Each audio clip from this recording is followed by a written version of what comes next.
আসসালামু আলাইকুম ওয়া রাহমাতুল্লাহি ওয়া বারাকাতুহু। আল মারকাজুল ইসলামী পরিচালিত আব্দুল্লাহ ইবনে উম্মে মাকতুম রাদিয়াল্লাহু তাআলা দৃষ্টি প্রতিবন্ধী মাদ্রাসা। আমাদের এখানে দৃষ্টি প্রতিবন্ধী ছাত্ররা পড়াশোনা করে। তো যখনই ছুটি আসে, ছুটিতে যখন তারা বাড়িতে যায়, তো আমরা সব সময় চেষ্টা করি তাদের যে যাতায়াত ভাড়া আছে সেটা তাদেরকে দিয়ে দেওয়ার, যাতে করে তাদের অভিভাবকদেরকে বাড়িতে আসা যাওয়ার ভাড়া নিয়ে কোনো চিন্তা করতে না হয়।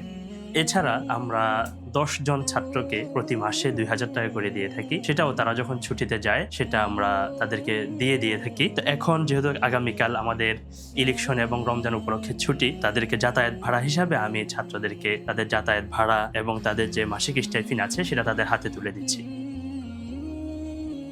আলহামদুলিল্লাহ, আল্লাহ তাআলার শুকরিয়া যে আমাদের আল মারকাজুল ইসলামের প্রতি যাতায়াত ভাড়া বাবদ আমাদেরকে কিছু টাকা দেওয়া হয়। এই টাকা পেয়ে আমি অত্যন্ত খুশি, কারণ হচ্ছে আমাদের অভিভাবকদের আলাদা করে আমাদের ভাড়ার টাকা দিতে হয় না।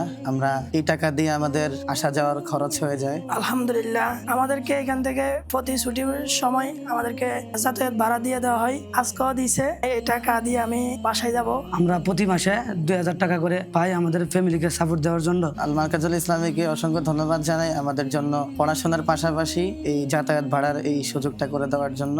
আল্লাহ তাআলার কাছে দোয়া করি আল্লাহ তাআলা যেন আল মারকাজুল ইসলামকে কবুল মঞ্জুর করুক, আমিন।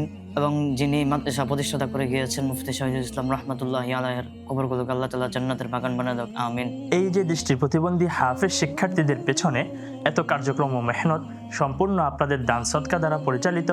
আপনার দান সদকা এই অন্ধ শিশুদের হৃদয়ে কোরআনের নূর স্থাপনে সহায়তা করে। التعليم، التزكية، الخدمة. المركز الإسلامي للأعمال الخيرية